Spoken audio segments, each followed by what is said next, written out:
You know it. Okay. Please rise for the Pledge of Allegiance. I pledge allegiance to the flag of the United States of America and to the republic for which it stands, one nation, under God, indivisible, with liberty and justice for all.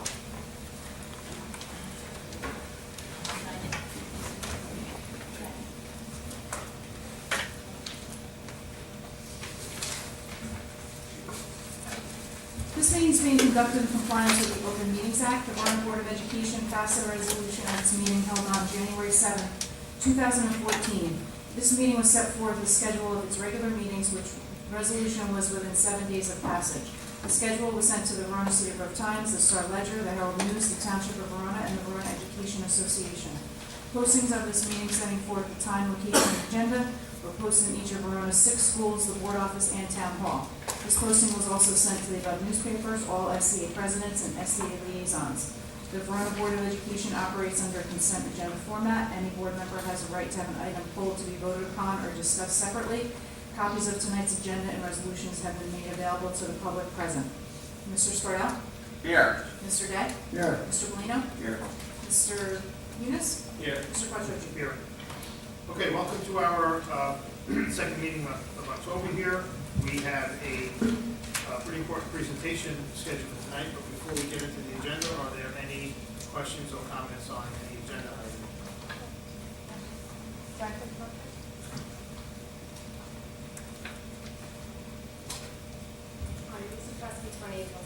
I'm just flipping through here, on the mentors, where it says paid for by novice teacher, the student teacher pays mentors?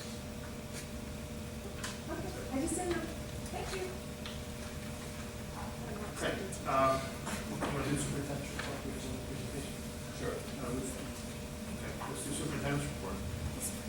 So on October 22nd, tomorrow, we have an HIB training for the district with our school safety teams. Strauss Esme will be providing that training to our staff. We will have that, it's a full-day workshop on school climate improvement and restorative approach to building. And that is really a follow-up to our annual training for our school safety teams. And it's also a focus on making sure that we're addressing the needs from our HIB self-assessment that you heard me speak about a few weeks ago. NJQSAC, our annual, or every 3 years, we get monitored by the Department of Education. Actually, today we just had our facilities review with the Essex County Business Administrator, and all went well with that. We'll await the report to come back, but there's everything looked like it was good and in order. In the spring, we're anticipating the remainder of the full QSAC review, where the Department of Education will come in to review our instruction, fiscal, governance, and personnel issues. And we're working on that with Mr. Miller and our supervisory team and our entire administrative team to get ready for that in April. From a technology standpoint, you heard me talk about the Google Chromebook initiative, moving towards getting Google Chromebooks into our district schools in order to be prepared for PARC, but most importantly also to be able to utilize instructional techniques from a technological standpoint in the classroom. We're currently looking at bringing Google Chromebooks into HBW and VHS for next year, for this year, and then the following year looking to bring them into the elementary schools as well. We're down to 2 brands. We're looking at Dell and Acer at this point, and we're just finalizing details on that. From a school visit standpoint, one of the things I've been doing to get more acclimated with our district schools as a new superintendent here is going and doing schoolhouse visits, meeting with the principals, but primarily getting into the classrooms and seeing the students with the teachers in each of the classrooms. I've been fortunate enough to, last week on Thursday, I visited Lanning Avenue School. Friday I was in VHS all day, and yesterday I spent the day in FN Brown. Friday I'll be at HBW, and then next week I will culminate all of the visits at Forest Avenue and Brookdale Avenue School. And really the intent of it is for me to be in the classrooms, to work with the teachers, listen to the teachers, and primarily hear from their perspective, their vantage point, what do they see as the strengths of our district schools and of their individual schools, and what are the areas that they see that we can continue to work on to sustain continued growth. So the meetings have been very productive, had a very great turnout with all the staff during these full day visits, and I'm looking forward to the remainder of the visits. And that's it for the superintendent's report tonight. Can we just, one last thing, is, we should talk a little bit about we have this resolution on the second reading of the bullying policy. Yes. So we're going to adopt a change to the HIV policy, and what's one that changed is two things. One is there's been a lot of press. If you want to know about curriculum, you have to come here. And, there's a lot of empty chairs. If you want to know about football, it's all over the newspaper, apparently. So with all going on in Sayreville and all of that, we do have in Verona from time to time incidents reported to the administrative team of various types of hazing, allegations, and the rest. And sometimes it seems like there's more fire than smoke, and sometimes there's more smoke than fire, but in every case, we have to investigate them, and when we do that. Where the incident or the allegation involves anything that is any sort of assault by any definition, it's immediately turned over to the Verona Police, and they perform their duties to investigate the situation, bring in parents, bring in students, etc. So with that, there were two things that happened. One is Mr. Dionisio has made some changes to the policy, which we'll likely adopt tonight. And the changes really clarify better examples of what is unacceptable behavior when it comes to hazing, however innocuous you might argue would be. We don't want to be in a situation where we're debating whether something is really that big of a deal. If it's in any case, shape, or form, the sort of thing that anyone feels intimidated about or that it would be problematic to walk away from, that's hazing. So that it articulates that, it makes that more clear in the policy. And the second thing is, you want to describe some of the training speaking to the community? Yeah, so in November, we have training for all of our district coaches, where we'll also have, we'll have a student assistance counselor who will be presenting on the specific topic of hazing. He's an expert in the field. He'll be presenting on that topic, offering an opportunity for our district coaches to ask questions. We're also going to have our board attorney there for clarification as well on hazing and our revisions to our HIV policy. So that will be an opportunity for training of our coaches. And then from there, we're working on revising the existing student code of ethics contract for our student athletes. So we're taking that, we're revising it, and we're being more specific in that. So we're using that as an instrument to further educate our coaches and further educate our student athletes. So that way we're all on the same page about what's appropriate and inappropriate behavior. And that will be turnkey from our coaches to our student athletes for the winter season. Okay, so now let's get to our showcase presentation tonight. It's our curriculum update. Mr. Miller with Dr. Bangier, Mr. Stevenson, and Ms. Denise. Thank you.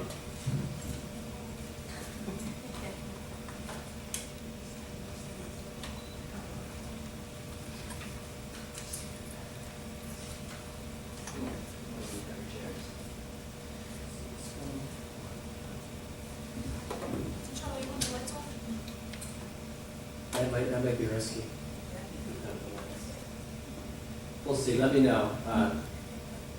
Mr. Ardino asked if we should turn off the lights, and it's coming on. So give us. It's getting better. It's beautiful. It's got a green background. Turn it off. All How does right. it look on the TV, Joe? Oh, yeah, it's good. Okay. You can't pick it up with this camera. Oh. Just hit the right switches.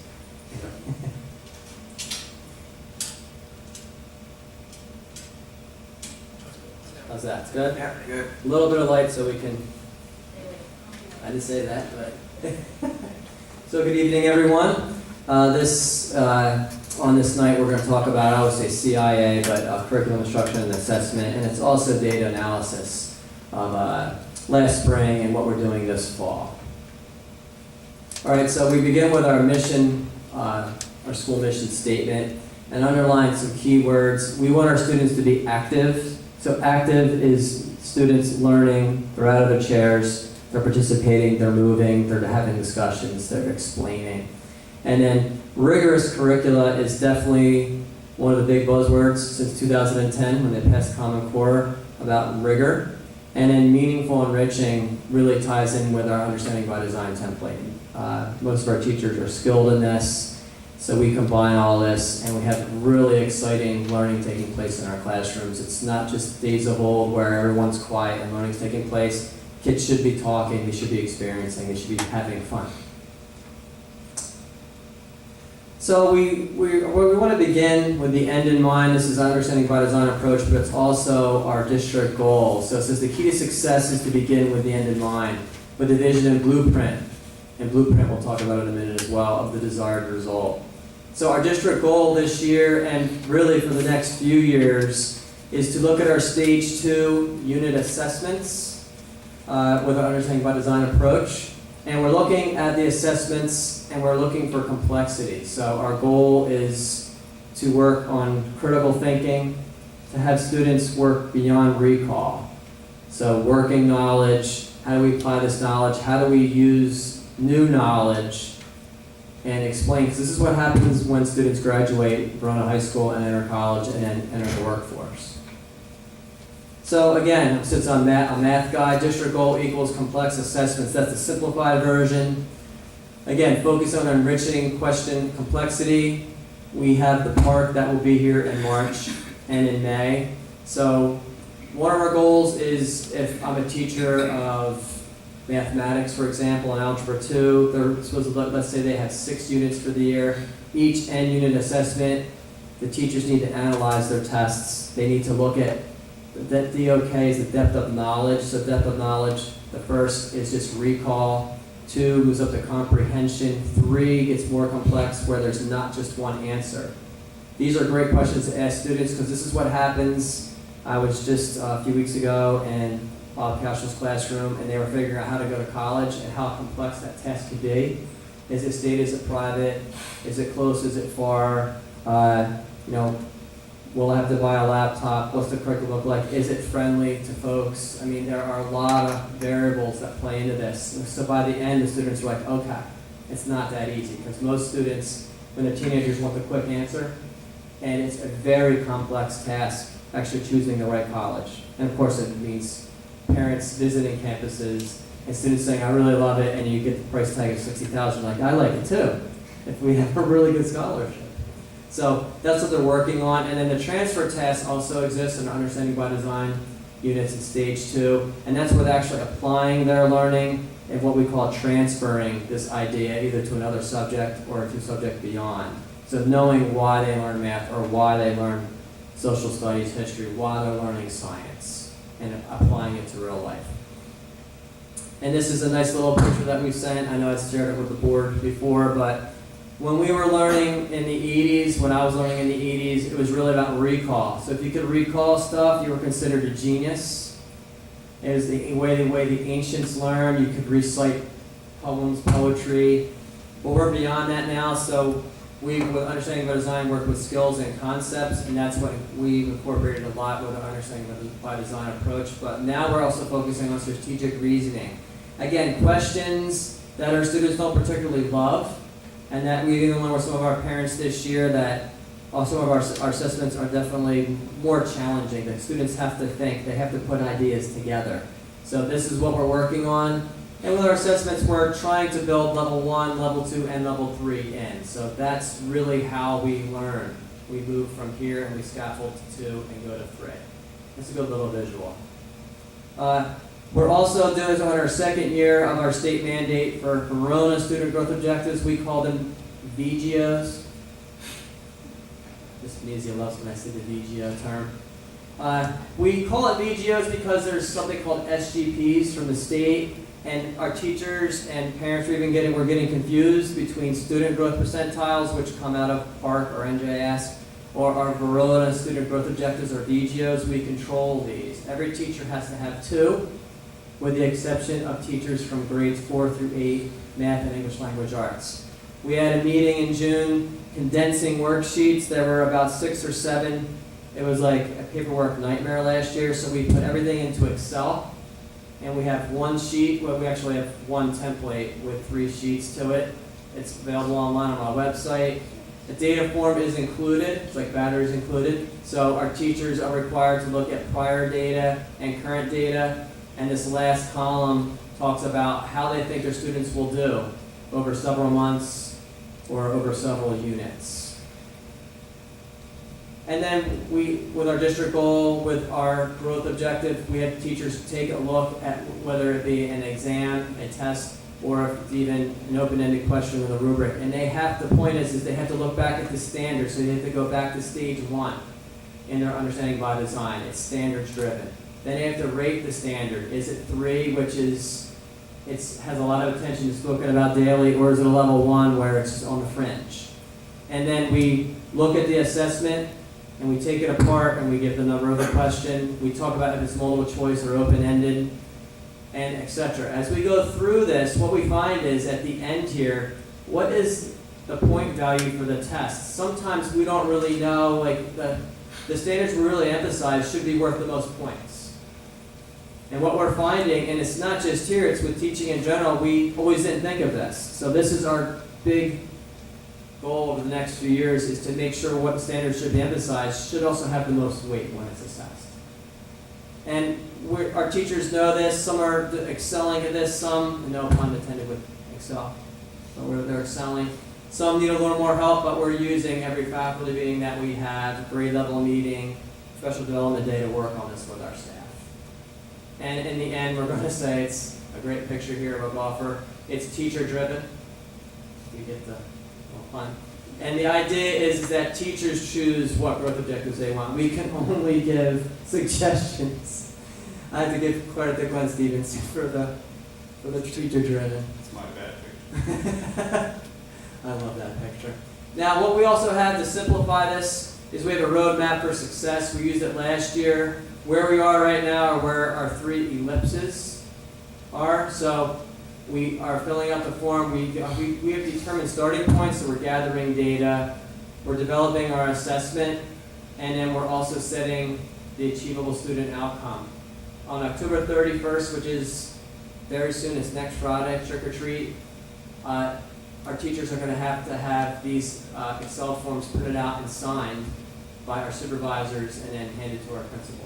The law says the principal makes the final determination, it gets signed, and then when we continue through the year, whether it's done for a unit or it's carried out throughout the year, there are check-in points to make sure that what our predictions are with our students, we make sure that the students are maintaining, our teachers are also maintaining this pace to make sure that if some of our predictions are off, we make adjustments. We generally make our final decision by April because that's when our summatives come in, our final assessments for our teachers. We combine that and have a meeting with the staff. Teacher evaluation updates. So again, another new thing in the law in 2012 and 13, which seems like a long time ago for us in the education world. Tenured teachers had 1. The law was at least 1. Non-tenured teachers were at least 3 times. So we had roughly 300 observations 2 years ago. Last year, the law stated tenured teachers had to have 3 times, and non-tenured had to have 3 times. And again, it wasn't Charlie who made this up. This was the law from New Jersey. So we followed through. We had about 550 observations with Dr. Marzano's model. We wrote a waiver in the spring. The board approved it. And the waiver was approved by Essex County and the New Jersey Department of Education. Now what we wrote the waiver for is we're going to observe tenured teachers twice and non-tenured teachers 3 times. But the catch is that we're also going to do monthly informal visits.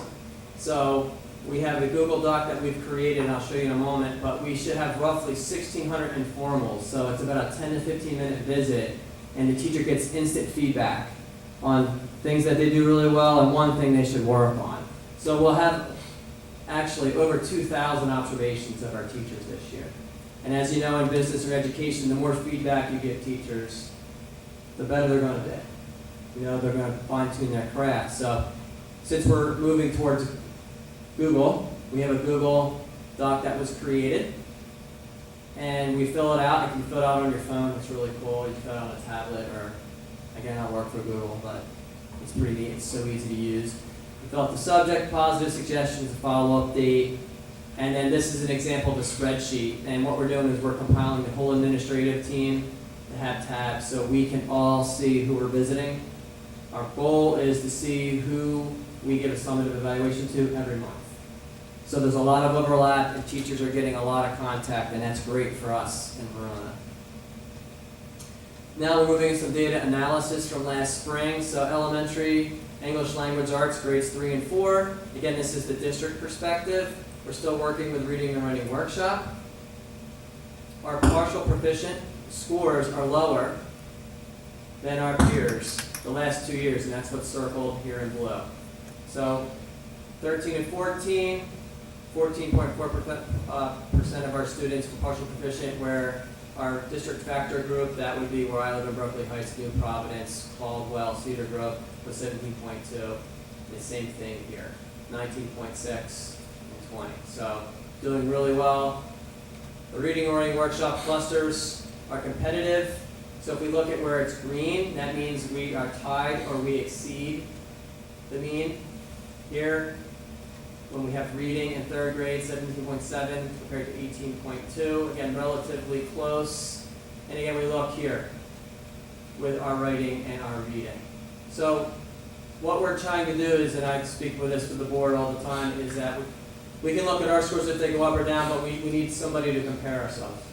Now, I talked to John Quattrocci about this often. So it's good to have this because that's the one constant that we can use, because the tests do change, there's fluctuations, but we have to have some way of measuring ourselves. For grades 5 through 8, again, in grades 5, 6, so grade 5, 6, and 8, our partial proficient scores, again, are well below what our district factor group presents. Here, it's very interesting in grade 7. If you look at last year, it's 19.4% for us and 16%, and last year it was 19.6% for us and 16.3%. So very consistent. I find in 7th grade for English language arts and in math, there's a dip. And it doesn't happen just in this district, more when we get to math. Again, our reading and writing clusters now exceed. So if you look where it's green, green is good. So in 5th grade, it's green. 6th grade, it's green. I'll hop over 7th. And same thing in 8th. I mean, where we're ahead of the mean everywhere. And we think this will also translate when we take part in the spring. When we go to elementary math, this is year 2 of assessing the Common Core state standards in math. So we'll move on. The partial proficient gap in grade 4 has narrowed. So last year it's 4.8, 4.6, and we're still right there. We're dead even heat. When we take a look at our cluster of measurement and data, last year's 2.3 and 2.8, and it's narrowed some 3.9 and 4.2. But if you even take a look at the weights, it's different. So it's not apples and oranges, but sometimes it is. It's the emphasis, how it shifts. Our big focus, though, in grades 3, 4, and 5 is fractions. If I could get a show of hand who loves fractions in the crowd, and I do. But fractions that we find in 3rd and 4th grade go up to rational expressions in 6 through 8, and it leads all the way through calculus. If we can't, so what Common Core speaks to is automaticity, basically knowing these cold. So our focal point will be fractions. So in an effort, welcome to improve more in fractions in 3rd, 4th, and when we get to 5th, is we compacted and revised the curriculum over the summer for grades 3 and 4. We updated our textbooks and supplementary materials, so they include more of the rigorous materials that our students will see every day. We have examples from the state and our model curriculum.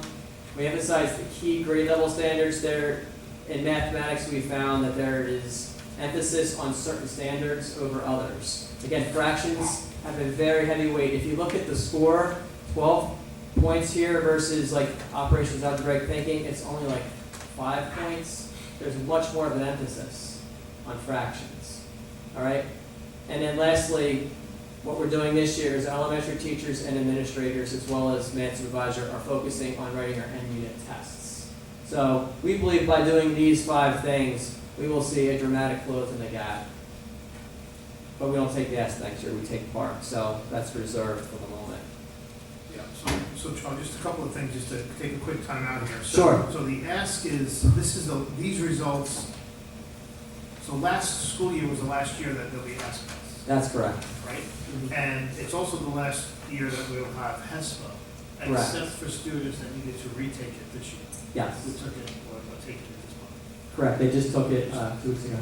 So that's the answer. Now we're out of ASK and HESPA. Sort of- That's what we should be finished with all of our students. We had 7 math students left and 1 English language arts. We should be finished. And then that all gets replaced by Park starting this year. That's correct. And the thing about Park, if I have it right, is Park, Park is, so it's fully implementing this year, and the students are going to experience Park.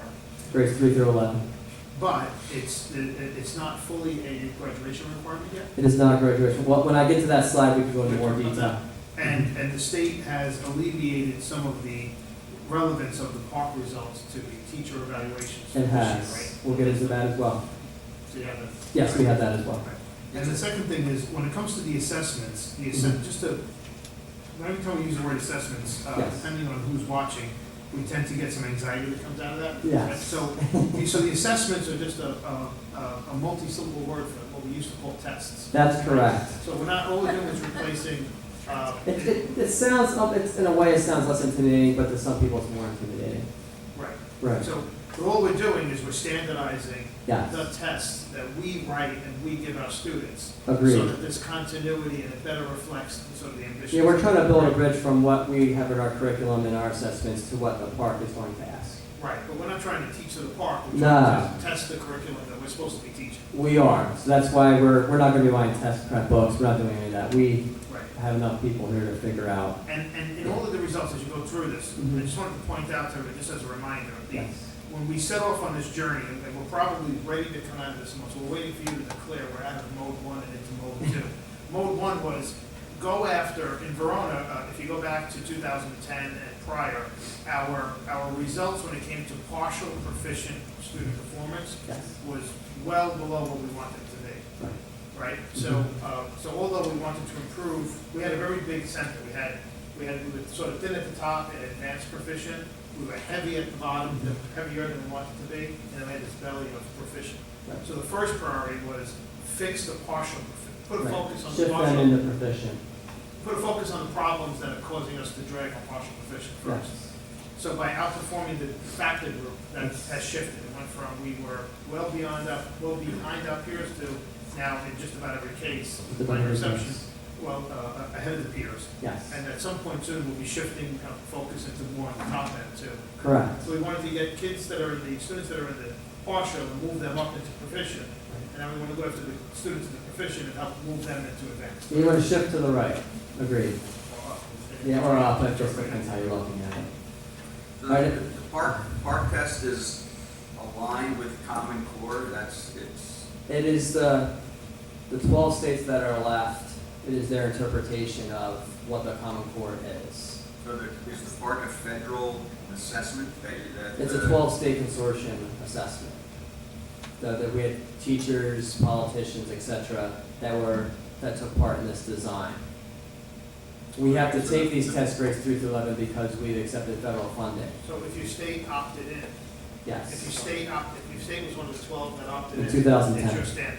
If your state did not opt in, I've explained to some parents, I've There's explained to only some, 12 states that have There's only embraced 12 the states. Common Core?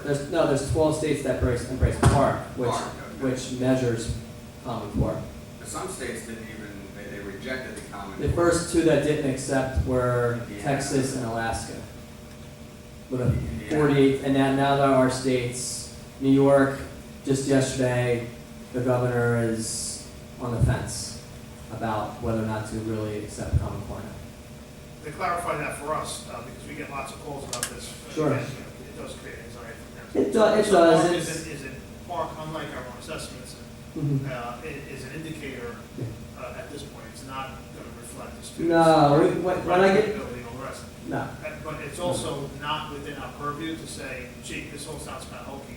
We're going to choose not to do a common score, and we're going to choose not to do PARC. Right. That's not a choice. no, the only, like, I've talked to some parents this year, and the only, it's state mandate to follow Common Core. If we don't follow it, we would lose federal funding, and probably state funding. So that's still substantial. As a to us. state. The state made it, mandated every public school and charter school has to use Right, the right. Common So it's Core. not up to us to say, Verona, No, it's not up to us. Keep your aid and we'll. Right, but there are good YouTube videos out there. There are people that are announcing. Common Core actually is not a bad idea. Common Core, they won't use the word national, but I grew up with a lot of military students, and they would bounce all over the place. And you may already know, but it depends where you move to in the United States. They could be like 3 levels behind, so it's not a bad idea. The park is what really has people uneasy because it is a much more challenging test than our current ASK and HESPA test. The ambiguity is that, the irony of that is we want to challenge our students more, except we don't want to test them. Right. So it's the great unknown, and we feel it's just moving very fast, and it's moving to computers, and a 3rd grade student on a computer, I still have hesitation about that. But a high school student, I don't. So, but either we're going to accept the challenge, and we're going to do well. Okay. In the middle school math, in grades 6 through 8, it was the first year of the Common Core. Before that was the core content curriculum. So our partial proficient scores with our district factor group in grade 8 actually was lower, our partial proficient score, and that's what's here in green. Right? So that's remarkable, that's wonderful. And if you look at the other 3 grade levels, when it's in blue, it means it's relatively close. I mean, in grades 5 and in grade 6, it's virtually identical. And again, we worked hard, like Mr. Quattrochi said, to get to this point and this point. And again, in 7th grade, it's still, we've really narrowed the gap. It's really close. And I can't compare it to the past only because this is Common Core now. It's different. Now, what we do is we have a focus at each grade level, though. So they're in yellow. So again, in fractions, there's our friends. Fractions. Love in fractions.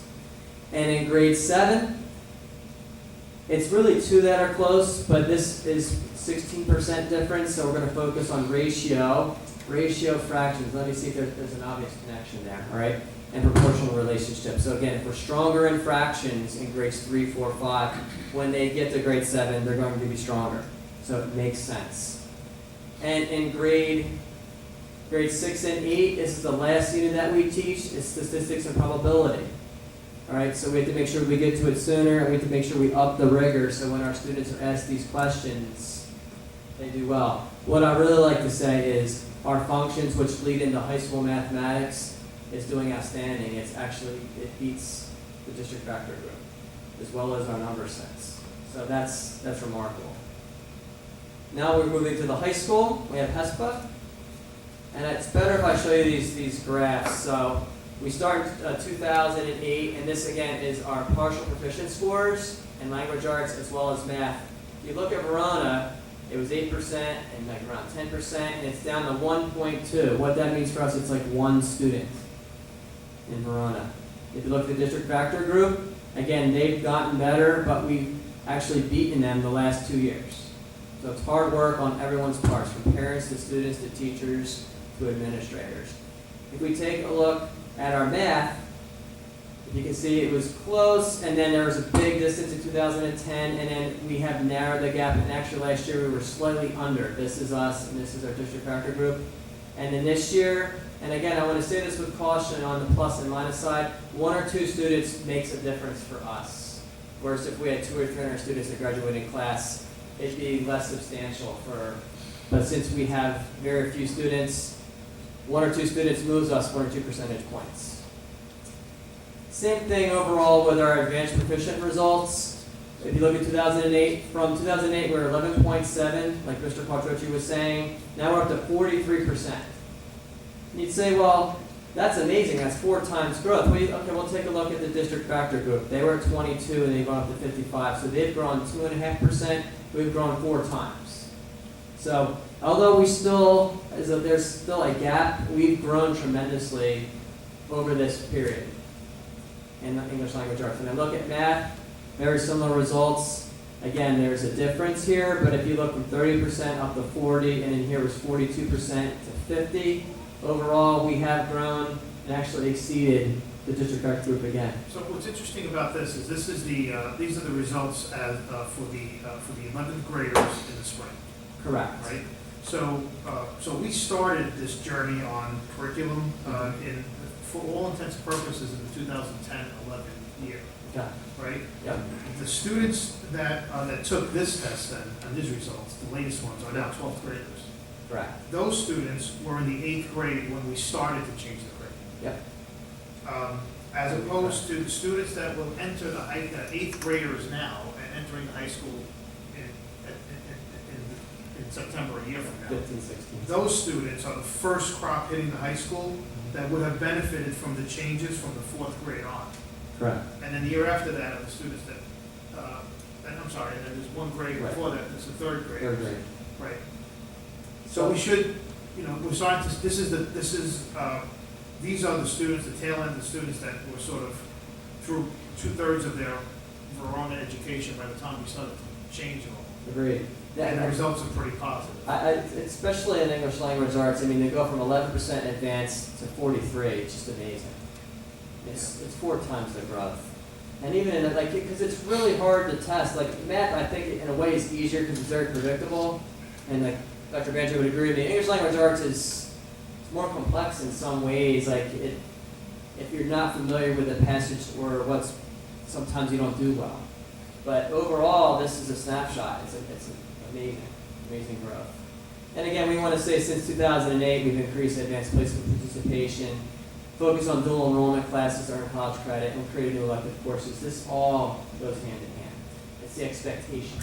So, would it be fair to say that the alignment that we've done in our coursework, transitioning some from quote on level to then college prep, honors to AP, and standardizing that process has helped push these numbers upward? Absolutely, because we've always known, like in our advanced placement classes or honors classes, the expectations are higher, and as more students take these classes, they actually know that they can handle this.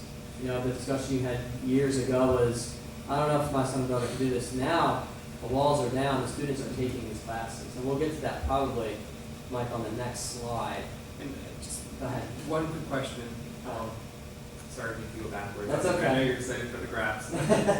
Is there merit to tracking the dual enrollment courses, or are about enough districts offering them, or it's just not an indicator? I do have some numbers. When I get to the advanced placement, I'll talk also about the dual enrollment. But the dual enrollment is a great opportunity for students who aren't necessarily in our AP classes, but they can still earn college credits. And we're finding from parents that are present sitting here and beyond that you can save tens of thousands of dollars by taking dual enrollment classes for hundreds of dollars here. But it's not necessarily a weight in terms of Well, how well the the school's Syracuse performing courses based on- are weighted, they're honors classes, and it's the Syracuse University curriculum. So I was in human behavior the other day. It's definitely a college atmosphere in there, but the kids are thriving. And we're looking at a few more again. We'll talk about it at our November meeting, what we want to add. Again, just to leave you with HESPA, this is a great story. We talk about in math how graphs tell us a story. This is us in green, and this is our district factor group. And if you look, we've significantly decreased and actually exceeded, and we're still there with English language arts. If you look in math too, we're up, and now we're down, and where we actually are very close. So a lot of hard work, a lot of focus on curriculum, instruction, and assessment, and I'd like to thank parents for students for doing all the homework. It all adds up together, But I think for us believing and for students believing that they can do this, it's a belief. Now we get to advanced placement. So again, around 2008 would be the genesis. We made it easier for students to enroll, but the walls were taken down. Students are allowed to take AP. Change the content, even some teaching assignments, updated curriculum, conducted staff trainings. And you'll see from this picture from 2008, 49% of the students earned a 3 or better. A 3 is generally what a college, a 3, 4, or 5 is what a college may accept for college credit. We had 108 students. Last year we had 174 students, and slightly more than 2/3, to 70% of our students earned a 3 or better. And this year we have 191 students that are currently enrolled, around 400 tests, and I don't know yet. But if you look, we're holding around 70%. That's very, very awesome. I have a few slides I want to show you that we talked about from our last Scholar presentation, which was our second meeting in September. In 2009, we had a total of 12 students who were AP Scholars. And what you have here in the graph is an AP Scholars, a student who takes 3 or more, scores a 3 or higher on 3 or more exams.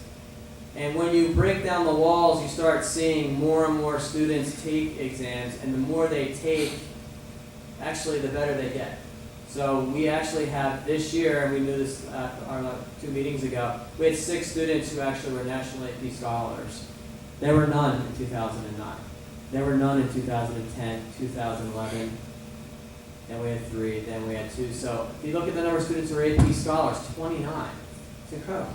Charlie, this is after we implemented the rule that you had to take, if you took an AP You have to class, take the you had to exam. take- This is Mhm. all after that, right? That Right. was in 2007, 8 or so? Right. But these charts are the All students after who, These are students who've earned a 3 or higher also on the exam. So they've not only taken the exam, but they've scored 3 or Yeah, higher. it's still, Right, so they're making all it- related, so, but these are all, this is all apples to apples comparison. It is. In terms of having to take the test. It is. it was back in 06, 07, that we made, 05 or something like that, we got amended, so it wasn't 09.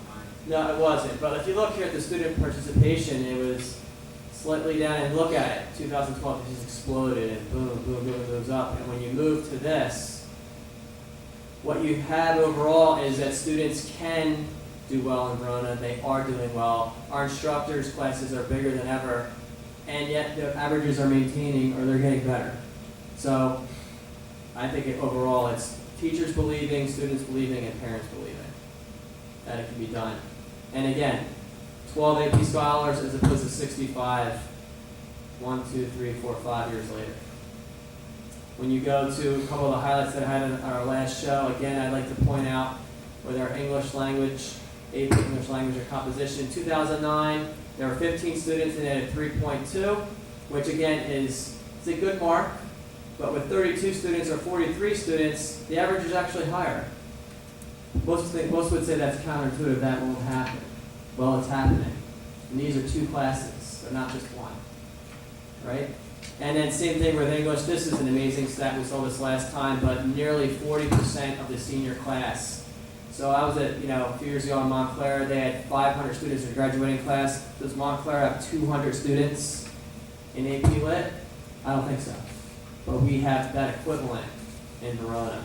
And the numbers have just exploded. And again, the average is a 3.11. The average is still passing, where they can earn college credits. Again, there was an article done, thank you, in the Verona Cedar Grove Times. Thanking Josh back there. 4 students, and last year 40 students are taking advanced computer science. It's an amazing course, it's about coding, and Mr. Wirtz was quoted several times in the article, and my only play is that's got to be front page. These are success stories. These are students who didn't think about math, and now they're totally math majors. They're so into math, and they can. This is the future. It's coding. It's not surfing the web. It's designing the web. Web 3.0. Right, these are the students that are going to design it. And one last thing I'd like to mention about this is per pupil with juniors and seniors, we doubled our next competitor, which is Glen Ridge, as far as the number of students. And if I told you female students, it's not even close. We have a lot of female students that are in comp sci, and that's just awesome. Let me just add real quick, Charlie, not to interrupt, but I know that in the middle school, you brought down the coding to the younger ages, so that I think. Mr. Stevenson's going to get into that. Okay, that was well received. So. I was over last week. It was incredible. So now we come to Park. All right, and Park stands for, because not many people know what it stands for, is that you can quiz your significant other tonight, or tomorrow, or anytime. Partnership for Assessment of Readiness for College and Careers. So we've heard college and career ready so many times the last few years. It's like it's so easy, it's like it's easy. So just one thing about this, Mr. Denisio was just pointing out that Park is, as you said before, adopted by 12 states. yes, But there's an alternate to Park, smarter balance. right, that was adopted by 28 states. It was 28, I think that's down It's to, down to 22 at this point. right. 22, so it's 22 have adopted one standard and 12 have adopted PARC. So we're 34. 34 out of 50. That's it. So I'll talk a little about Smarter Balance when I'm doing this. So these are currently the 12 states, and when I post this on my website, you can click on the link and it'll take you to each one of the states' parks websites. So New Jersey's is great, but it's definitely DOK3. It's complex when you walk through it. So these are our competitors. So we're going to be measured against Arkansas, Colorado, District of Columbia, Illinois, Maryland, Massachusetts, Mississippi, New Jersey, New Mexico, those 12. All right, 11 plus us. What are the components? Again, the components are in March. They're going to take what's called a performance-based assessment. They're giving it to the students earlier because it requires that they take open-ended questions. They have to fill things out, and it'll take several months to grade. And again, it's on the computer though. So students have to be able to use what's called an equation editor in math. And in English language arts, they have to highlight and answer questions. All right? When they go to the end of year test, which is in May, and it also conflicts with AP, so this has been brought up to our state folks. They're at the same time as the advanced placement exams. So we've written a waiver so that our students who are taking AP take that first, and then they'll take the PARC assessment, and we think that's the right order. We've written a waiver, and so has Glen Ridge. Overall, what they're saying is, since it's the first year, the results will be released in late September. That's not really good for us because we want the results. The promise with computers was to get the answers back faster, so we could actually use it to inform instruction. They're saying this, and because they have to norm everything, they have to create like a baseline. After this year, they will be released in June. My fingers are like that. You have that on the video. We'll see. It'd be great if we got the results back faster, so then we can actually use it to inform our instruction. That's what we've been asking as administrators and as teachers. Another thing you should know is how are we preparing for PARC? So our curriculum is written, and we've used the WHAT, which is the Common Core State Standards. All right, so that is infused in our curriculum, and our curriculum is the how. All right, so our teachers still have the creativity to teach the Common Core, but it's embedded with what we teach. Our district goal is complex assessments. Our assessments will rival what the PARC is asking in terms of thinking. So we think this is a surefire winner.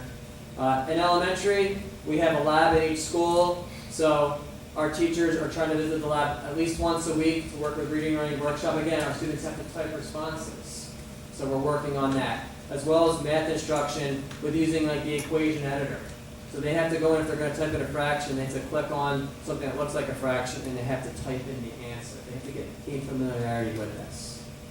In the middle school and in the high school, HB is tough because there's one computer lab, but I know several teachers who have visited the lab where they're not teaching coding, and I have an asterisk here, so we're getting more in depth when we talk about the Chromebooks. And the high school is we have a one period lunch now, 50 minutes. We're meeting on Thursday to talk about a rotation of students who will come in the library or one of our computer labs, and they will gain familiarity with the practice tests. So we go to our Google Chromebook initiative, and I always wonder, is Chromebook one or two words, but it's one word. I checked it out. It's the important stuff. It really is 21st century learning. Our students that go to college now, and even within our own schools in Verona, I would say upper, middle school, and high school, they should be able to type. They should be able to answer things, drop things, what we're going to have in Google Docs and share. That's the way the world's going to work. And it's working that way in the real world. Just some of us don't know that. All right, but definitely our students who are graduating need to know these things. We're planning on 215 Google Chromebooks for HB. That would be 7 carts of 30 plus 5 that we'd have as no spares. And then about 185 for the high school. All right, 6 carts of 30 plus 5. I think that math is correct. All right, so that's about 400. Wi-Fi should be installed by January, so in a few months. Because in order for Google Chromebooks to work, we need Wi-Fi.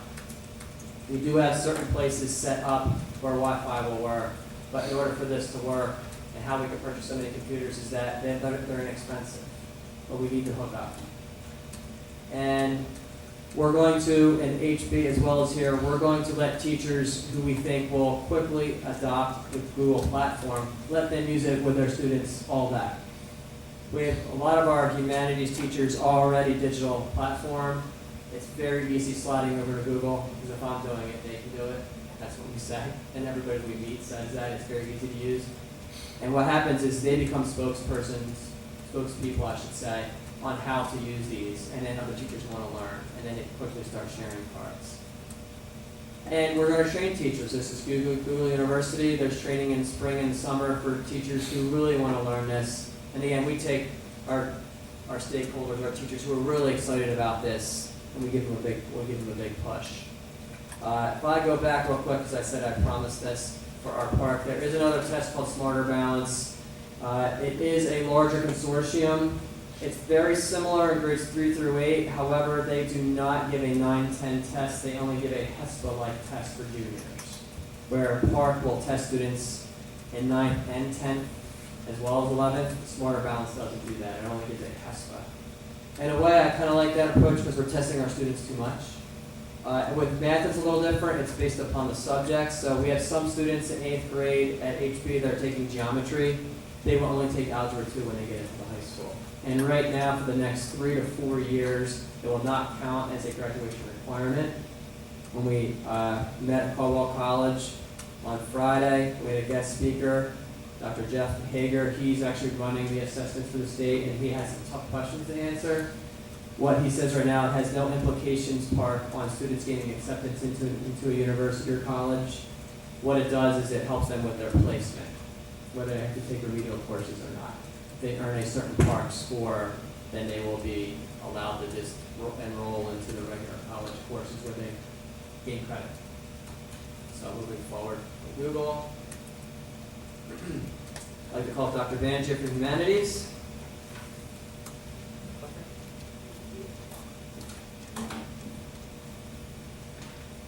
Good evening, everyone. It's great to be back from maternity leave. Baby's home with the husband, so hopefully she fell asleep. I wanted to begin to talk about the curriculum work we started this summer. As you can see, we had a very busy summer. In particular, I wanted to pay close attention to our work at the elementary level. As you know, for the past 5 years, we've been going through dramatic changes with our language arts program. We have introduced both writing workshop and reading workshop. With those programs now in full swing at those grade levels, we're able to finally develop a clear curriculum framework.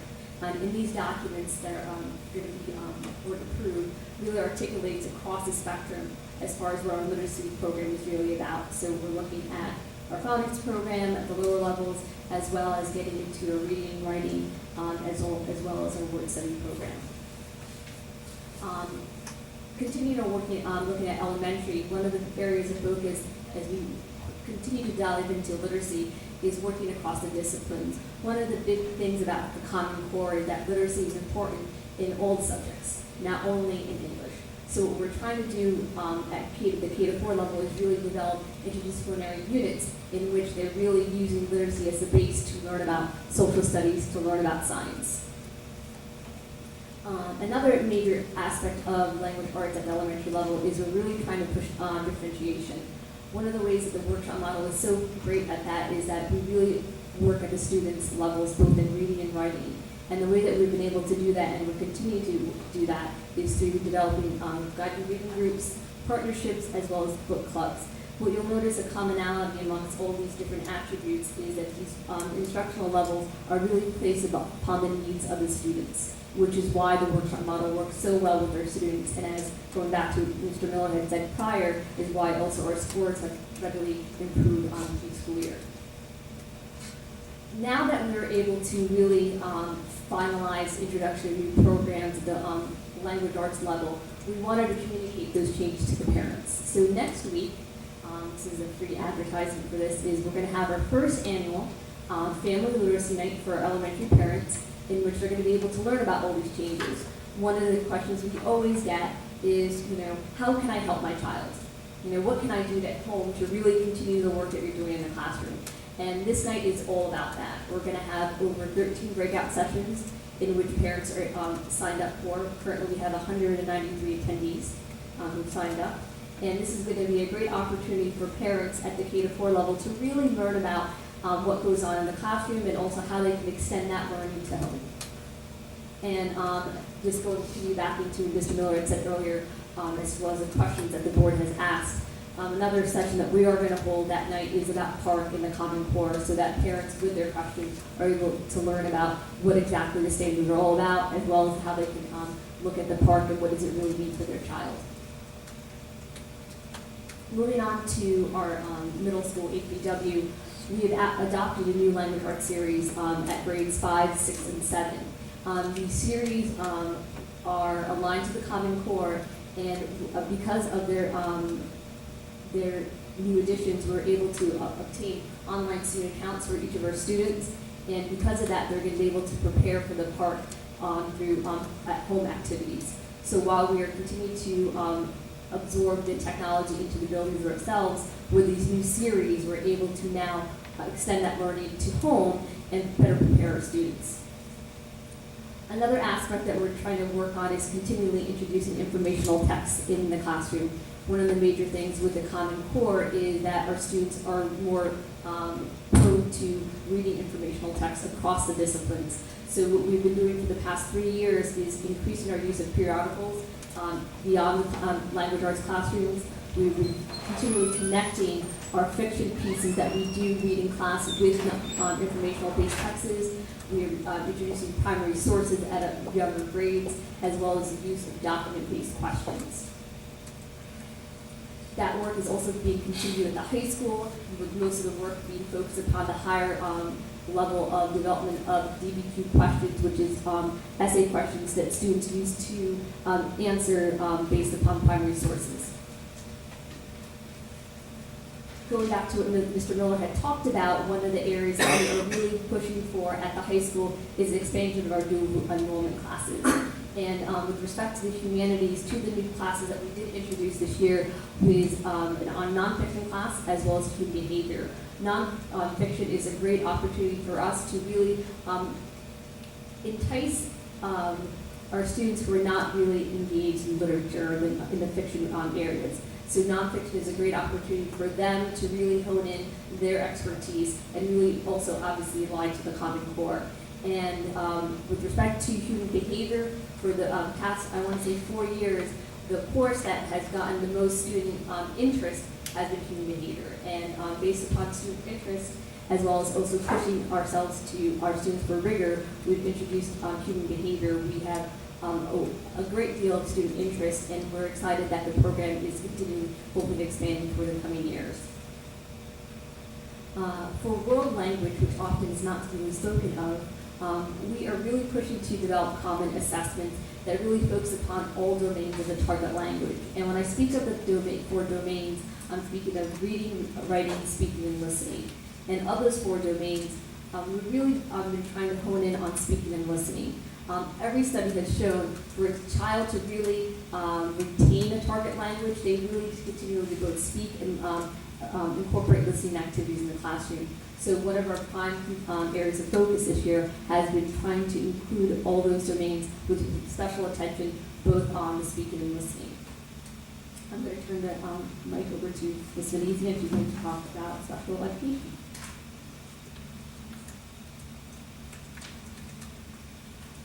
Hi, good evening, everybody.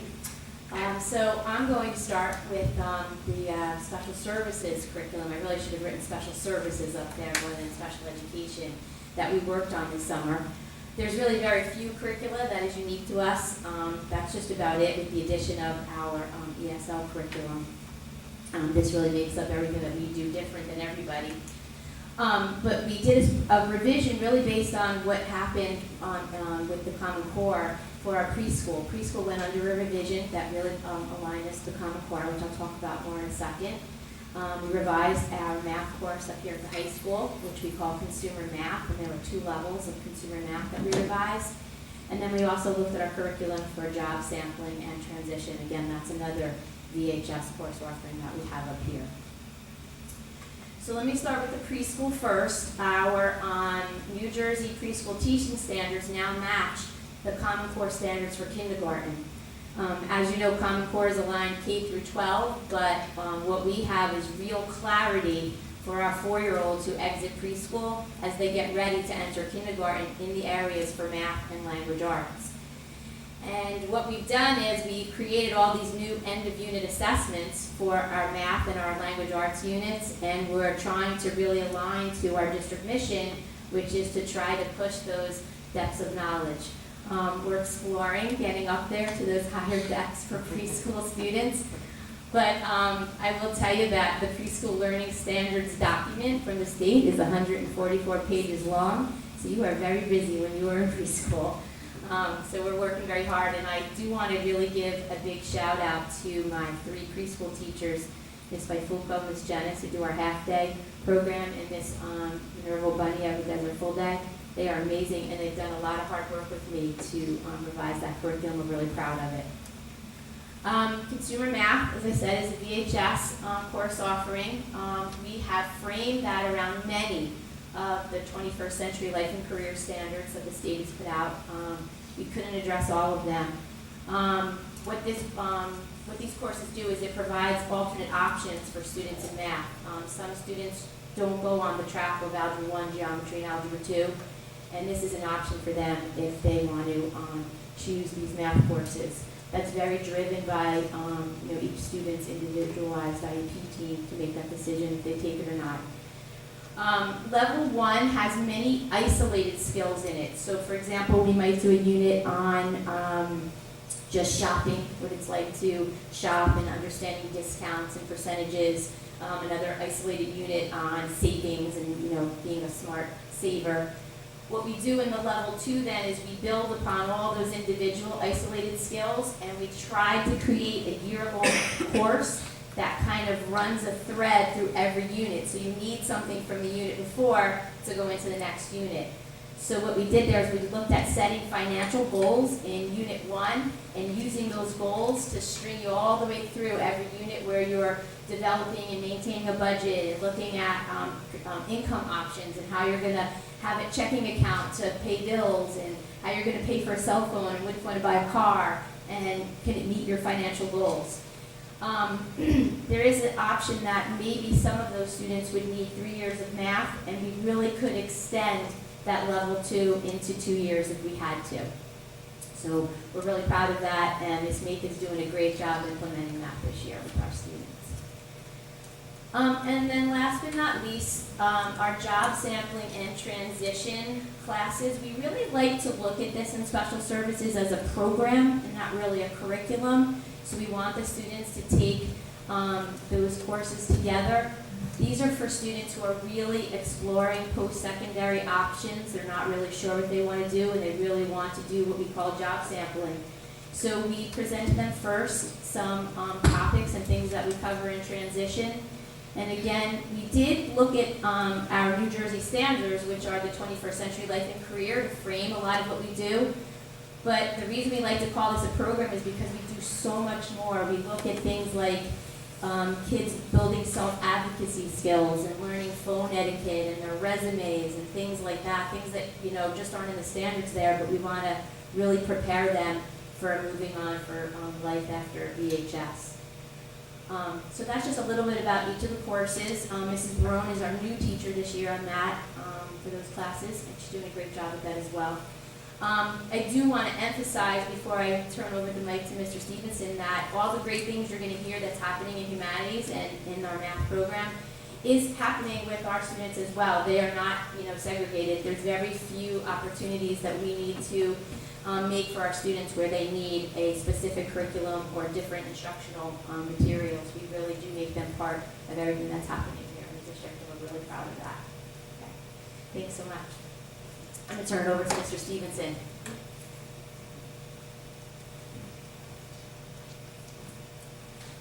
Fix the microphone, it was aimed at my belly button. We've reached the halfway of this presentation. I joke. So Department used to work on this, that's a union. Yeah. I'm the closer here. We had several things we were working on in the STEM world over the summer. We worked at math, 3rd grade, 4th grade, and I'll detail those in a little bit. We looked at our engineering by design, which is our cycle class at the elementary levels. Doc Siegel's been taking care of that. The kids love it. Jim referred to the coding that's happening at HBW. I'll address that specific, and then we had a couple things we were working at the high school. Looking at elementary,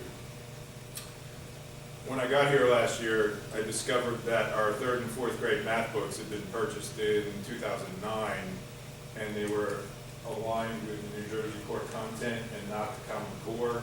And we sort of had the math equivalent of a bridge loan that went with those materials to get the teachers through. But that's really tricky at an elementary level because they go back to their resources, they're generalists, they rely on everything. So to have sort of 2 sets of materials that you had to merge together to deliver was an issue. So we bought new materials. We bought the most up-to-date version of our math curriculum. It's the Pearson Envision. We paid teachers to look at it. And one of the big things that I wanted to do is compact. When I got here last September, I was looking at 17 units in a math course. We talk about transfer, we talk about transfer and taking ideas and using them. If you have 17 different discrete ideas, you can't really do transfer. So in 3rd grade, they took the 17 or 18 different ideas and compacted them into 5 units, which thread these ideas together. In 4th grade, they compacted it down to 4 units. One of the big focus in 4th grade is looking at how all of the different operations are related, how addition and subtraction are really opposite one another, how division and multiplication are really opposite one another, but how each of those things feeds. And so we can build those big ideas that are essential in UBD and actually look at transfer. The teachers who are involved are pleased to have sort of a new view of the curriculum instead of all these discrete little topics, 17, 18 of them. And they're feeling very comfortable with the work that was done. In EBD, we've set up really a 2-year cycle, so we've got like a year 1 and year 2, or a year A and a year B. Last year, all 3rd and all 4th graders went through essentially a water curriculum. The buzzword was every drop counts, and they looked at water renewability. They looked at ways of the water cycle and all those details, and very focused on design. This year, they're looking at renewable energy, specifically solar energy. Later on, they've already taken apart calculators and pulled the solar cell out and started, setting up batteries and circuits and everything else. Doc is funny. He comes to me, he's like, show me how to do this. He had a battery, a wire, and a bulb in his hand. Doc, really? So we took care of him. Later in the year, they're going to be building little house designs and measuring the efficiency of those little house designs with foam core. The kids eat it up. They're like, I knew what I wanted to do, but I didn't know it had a name. And now I know I want to be an engineer. And that's sort of tremendous to look at 3rd and 4th graders responding that way. At HB, and Jim alluded to this, and I guess really the genesis of this comes from Rich Wertz and his perspective on comp sci at the high school. A typical high school in New Jersey has a pipeline of computer programming that goes C++, Java, AP comp sci. And what they find is that it's like a funnel.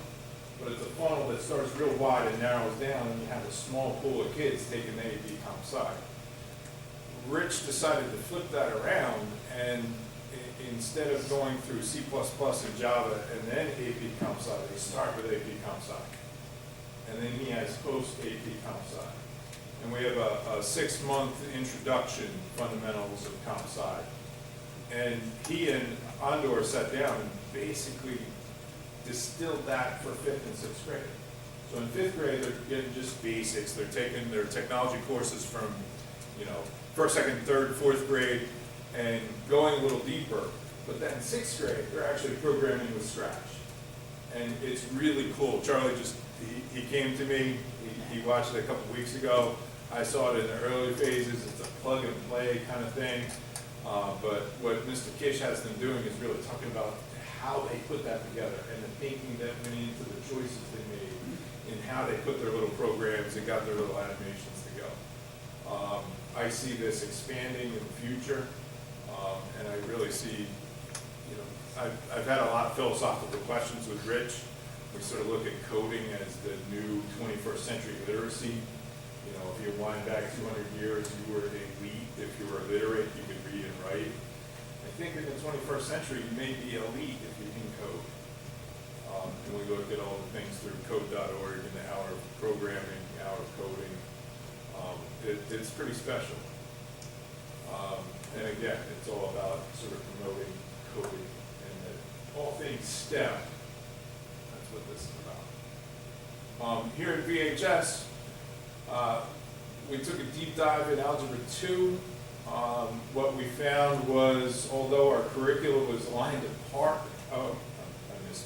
aligned to Common Core, it wasn't really aligned to the way the park was looking at those standards. There are many things that what we thought were more pre-calc topics are in the Algebra 2. So we had to do a quick adjustment to take care of those kids that were coming into Algebra 2. We used the New Jersey State model curriculum to guide that, and we put a Verona spin on it. The beginning of the year was a little tricky because they didn't have an Algebra 1 that was lined up the same way to have them ready for Algebra 2. The Algebra 2 teachers did yeoman's type work, and they feel like they've turned a corner, and our kids are going to be okay, despite the gap. It was much what you were talking about, John, before the 11th graders were sort of the first group that have experienced 4 years of this curricular change. These Algebra 2 students haven't had that yet in terms of PARC and this sort of alignment. We've also introduced APES. That stands for AP Environmental Science. It's sort of glowingly referred to as APES.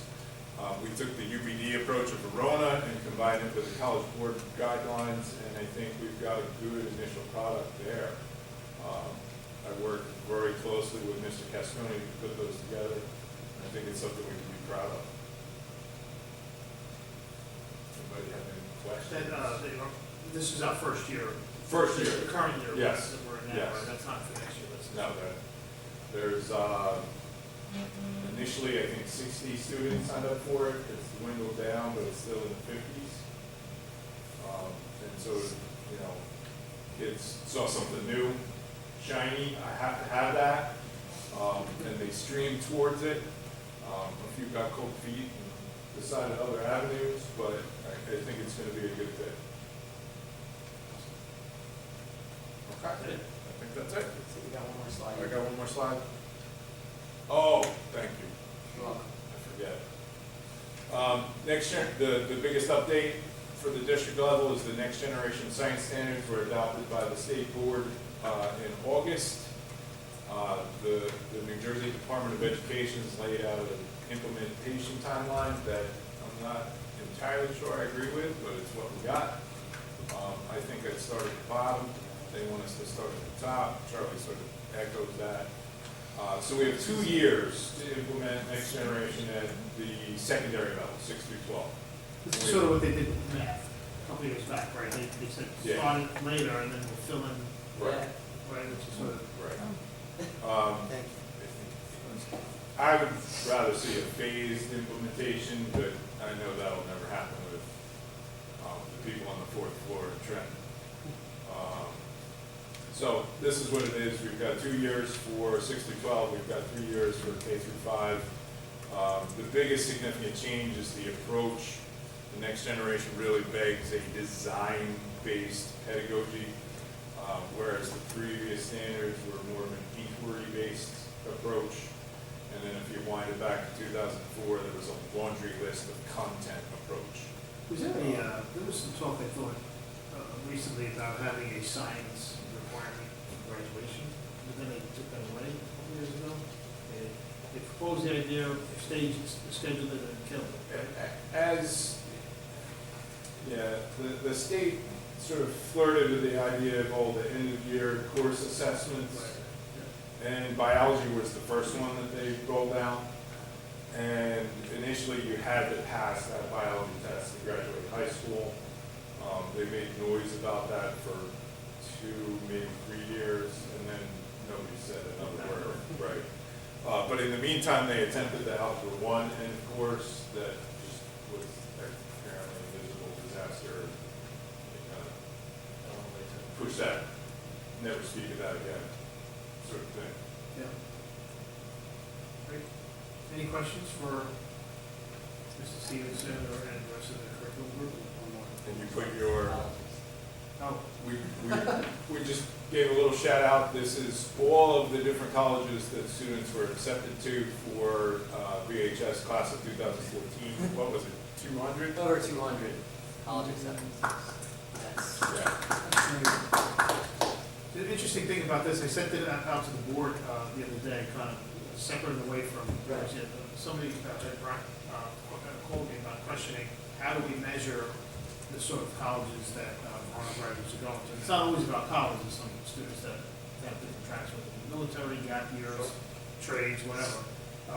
But you can track the colleges that the students of Verona have been accepted to. And what I sent around to the board was 2 links. I sent the link to one of our documents on the website that parents can get to that has that page in it. It's this page is in the school profile for Verona, it's the last page. And then I also sent the link for MKA, MKA's colleges. And if you look at the 2 of them side by side, I mean, the list in Verona is much wider, because we show every college that students were accepted to. They show where the students chose to attend. But you're not going to see very many missings.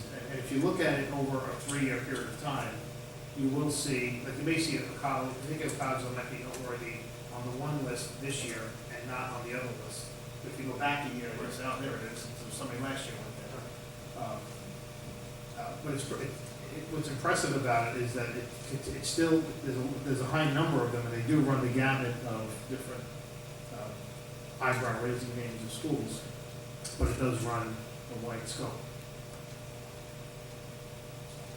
Let's have a quick And question. it's not an anomaly here. If you look at it on the list, it's a great trajectory.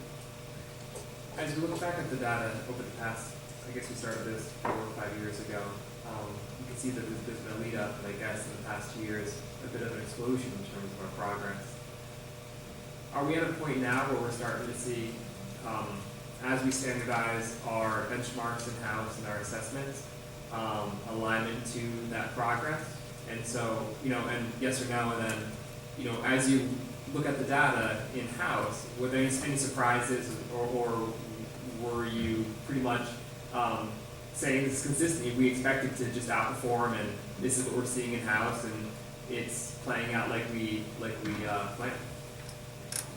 I think we're on the right track. I definitely see, being a math person, fractions is something we need to do better in. I think the adjustments we made with our grade 3-4 curriculum, new textbooks, our design with complex assessments are going to help. I really think our district initiative of creating complex assessments over the next few years is going to separate us. We're just, a kindergarten teacher asked this question on the first day. I guess it's the answer. I'm not shouting at the crowd, but it was a great question on our first PD day. She goes, well, why don't the textbook companies give us better assessments? And that's a fair question. We spend tens of thousands of dollars on textbooks and the ancillaries, and the answer is I don't know why. But we're not going to have an excuse of not trying to do well on the PARCC standardized tests as well as AP, like you bring up.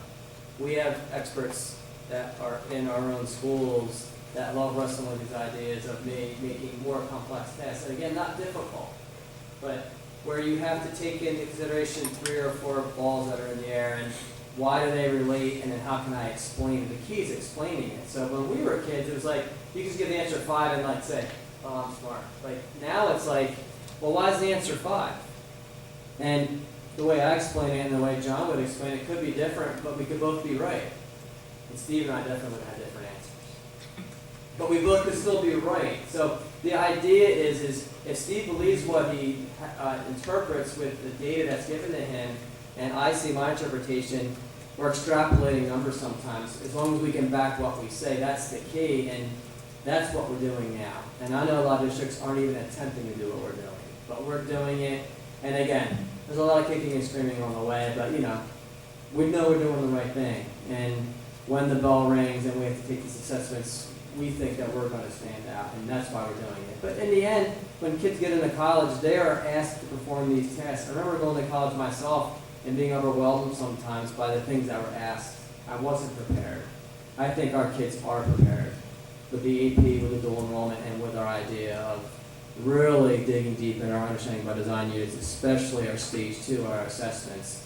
When you create a better test, you have to increase and raise your teaching level. You can't just say, well, what's this answer? You have to really have some philosophical discussions. And what happens is kids score better on SATs, ACTs. They take more AP classes. So for our AP, we're not at a tipping point. We did that a few years ago, but we've leveled off with AP. So I know Rue and I have spoken several times now about possibly some new AP courses for our younger students. That's found material, as well as some dual enrollment classes, again for students who can just earn. It'd be a great goal of ours, and we're already approaching that, is if all of our students could graduate with 30 college credits, and they pretty much are sophomores. I mean, that would be amazing. Colleges don't really like it, but that's why they offer dual enrollment, because they're still making some money. But again, what does it cost now to go to an average college?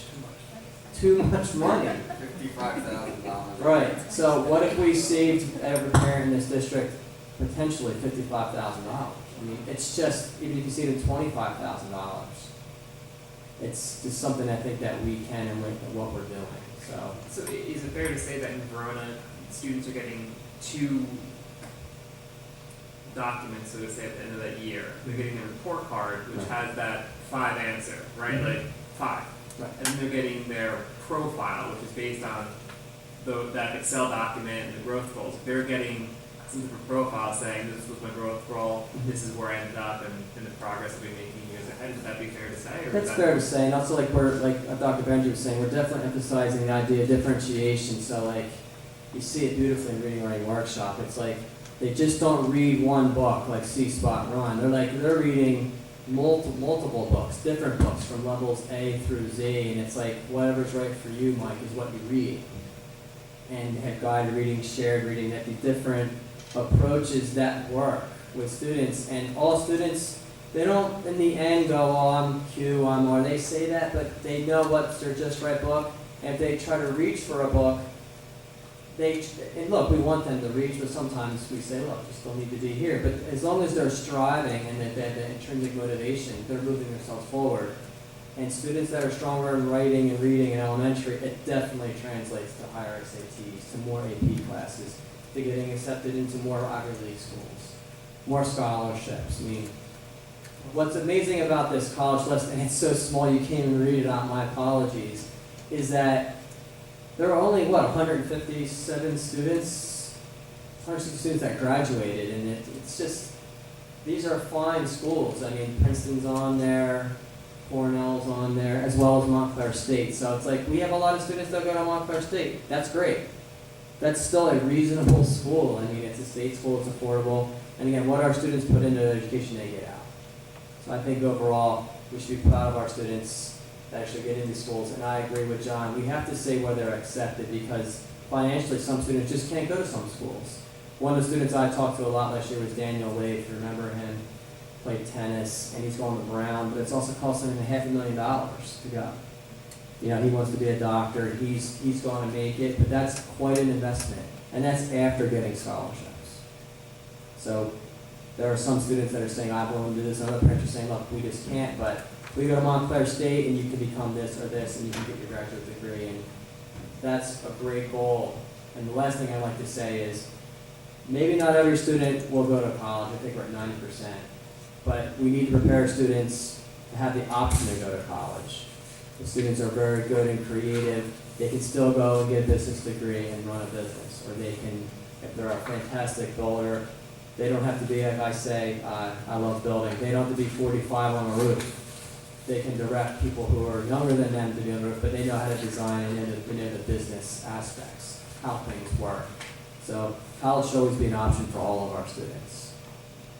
And that sums up our presentation. Any other questions? Perfect. Thank you very much. Yeah. Thank you very much.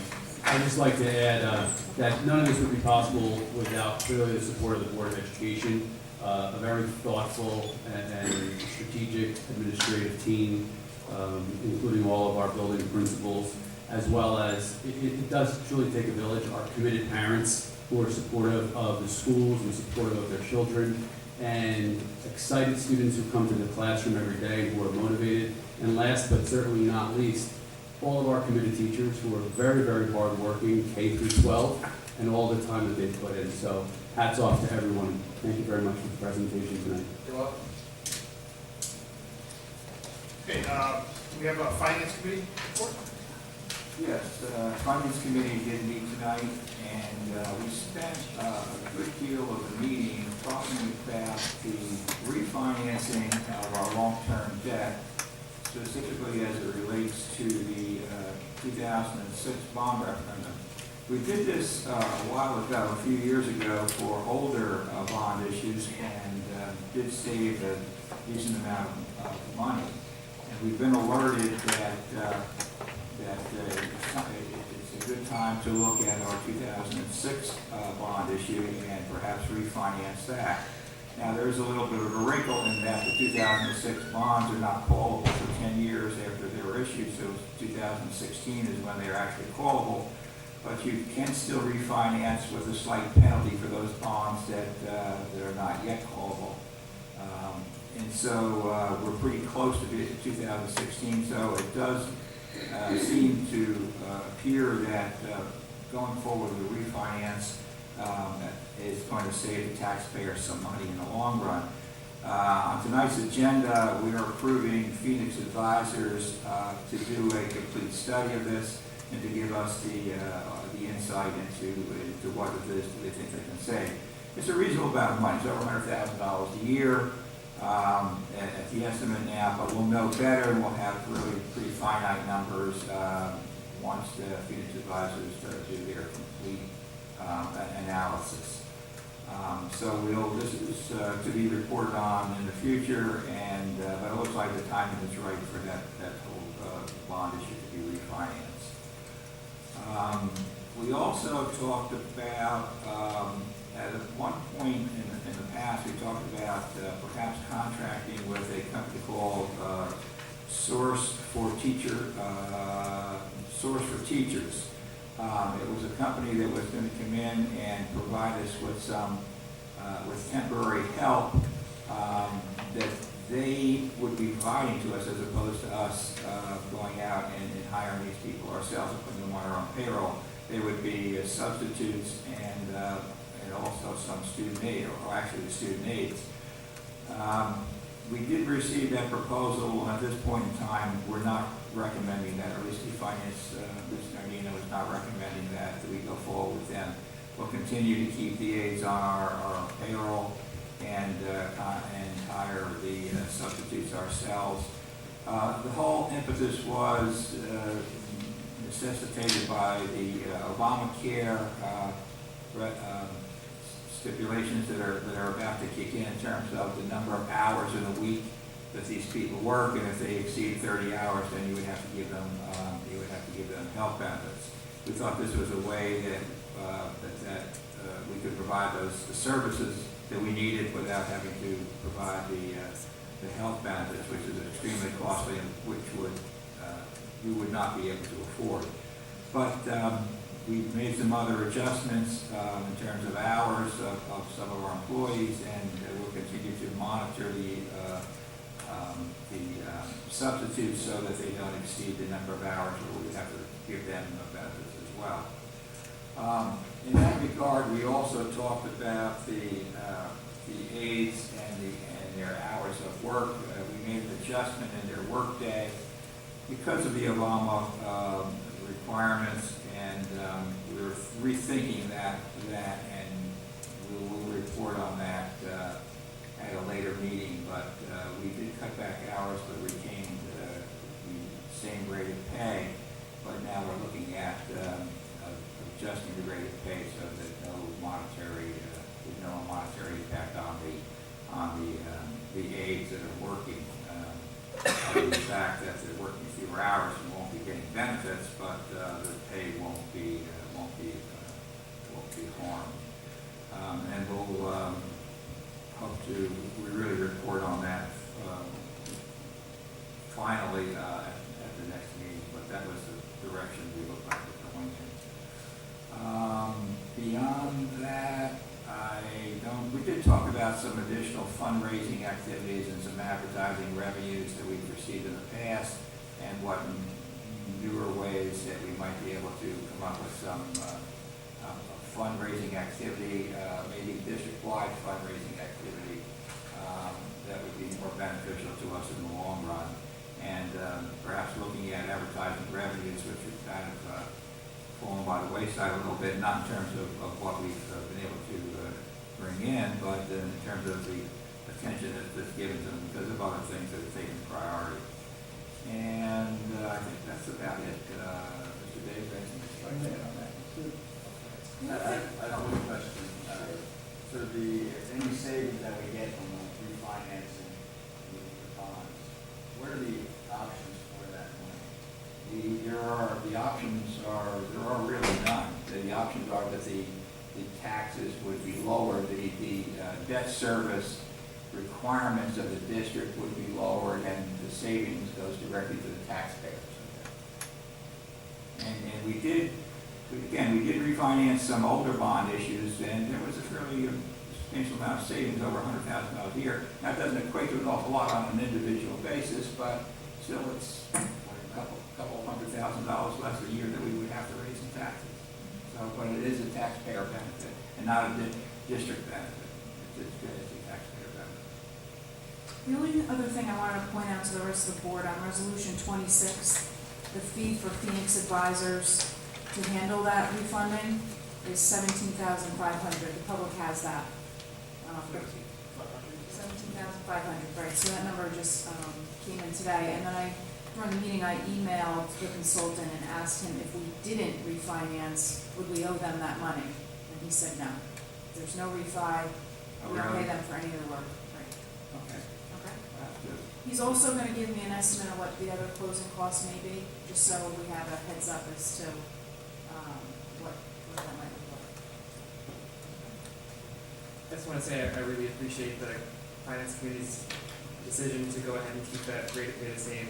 I know that had been brought to our attention. I really want to thank those staff members for speaking up, because with the national trend of income declining, in the belief in local control, I'm not so boxing here, but we need to do the right thing. And the right thing is to go ahead and make the decision that's best for our community here. And we have the power to do that. And I think it's a great example of seeing a situation, looking for a different outcome, communicating it in a respectful way, and coming to a conclusion that is beneficial for both parties. So I'm really glad to see that the Finance Committee came to that same decision to keep that rate the same. Actually, what we're doing is we are adjusting the rate, but the annual pay will be the same. Yeah, Basically. annual pay, yeah, that's what I'm saying, yeah. For the ad hoc referendum committee report, give a quick update on the meeting that Mr. Diego and team had today with Mr. Held and Mr. Mascara. So we, last meeting, we pointed out that we needed to get onto the planning board schedule to do the review of the Board of Ed plans. That's now scheduled for November the 12th. There'll be a planning board meeting that evening. I think that's a Wednesday night. And as far as our timeline goes, our timeline still persists of getting bids out by January timeframe, and then do award bids somewhere in February, March, and then break ground. Okay, let's do we have any discussion items? Let's do resolutions. And we also have addendum resolutions. All three, right? Yeah, do you want me to just do these, all together and not by, by committee? Yeah, we got any questions? Okay. Resolved that the board approve resolution number 1 through number 26 and addendum resolutions 1, 2, and 3. So moved. Second. Moved by Mr. Bolino, seconded by Mr. Day. Any questions or comments on this? Well, I just have a comment, we did receive a letter of resignation from Cindy Costanza today, who is our, and I'm not even sure I know exactly what her title is, a coordinator of technology. She came in at a very difficult time, provided us with a great deal of guidance, helped us in preparing for the referendum, and has been instrumental in seeing the contract be awarded for the technology that the referendum is going to bring to us. And so we really want to, I would, on behalf of the board, thank her for her time and her effort. She's moving on to bigger and better things. But you know, we were looking at some alternatives, perhaps in terms of how the job will be structured in the future. We have actually do we have this on the tonight? Resolution, addendum number 2. Yeah, our addendum number 2 to kind of redesign the position, but we've also looked into some perhaps other ways of getting the work done in terms of some sharing with other districts. But Ms. Costanza, it's a heartfelt good luck to her in her future endeavor, and thank her for her ability to get us to this point, which was desperately needed in the district, and laying groundwork for some real good things happening in the future. Yes, full vote. Mr. Sparta? Aye. Mr. Day? Aye. Mr. Bolino? Yeah. Mr. Yunus? Aye. Mr. Quattrochi? Aye. All right, we'll open up to public comment or questions. Thank you. All right. We'll close tonight's meeting, and we have, our next meeting will be on Tuesday, November 11th. We have a confidential session at 7, and a public meeting at 8 o'clock. Not that meeting, the following meeting will